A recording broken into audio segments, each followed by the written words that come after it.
உலகத்திலேயே எந்த நாட்டு நாணயம் அதிக பெறுமதி கொண்டது தெரியுமா? இன்றைய நிலையில் உலகத்திலேயே எந்த நாட்டு நாணயம் அதிக பெறுமதி கொண்டதுன்னு சொன்னால் அது வந்து குவைத் தினார் தான். குவைத் தினார் தான் வந்து அதிக பெறுமதி கொண்டது. இன்றைய நிலையில் ஒரு குவைத் தினார்ன்ற இலங்கை பெறுமதி 1036 ரூபாயிலிருந்து 1040 ரூபாய் வரைக்கும் போகுது.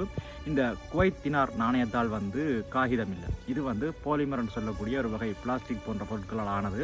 அதால் வந்து இது தண்ணியில் நனைஞ்சாலும் பிரச்சனை இல்லை, அவ்வளோ வீசில் கிளியாது. மற்ற நாட்டு நாணயத்தாள்களை விட நீண்ட காலம் பாதிக்கும். இந்த குவைத் தினாரை பற்றிய சம்பவம் சொல்கிறோம். 1990 வந்து ஈராக் குவைத் மீது போர் தொடுக்கிறாங்க.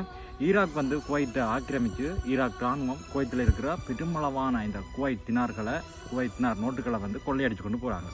உடனடியாக குவைத் அரசாங்கம் ஒரு முடிவெடுக்கிறேன்னு சொன்னால் அந்த கொள்ளையடிக்கப்பட்ட சீரியல் எண்களை கொண்ட பணத்தாள்கள் அனைத்தும் செல்லாது அப்படின்னு சொல்லி அறிவிக்குது. அதுக்கு பிறகு போர் முடிஞ்ச பிறகு புதிய நாணயத்தாள்களை அச்சிடுது. உலக வரலாற்றிலேயே கொள்ளையடிக்கப்பட்ட பணம் ஒரே நாளில் வெறும் காகிதமாக மாறின நிகழ்வு இதுதான்.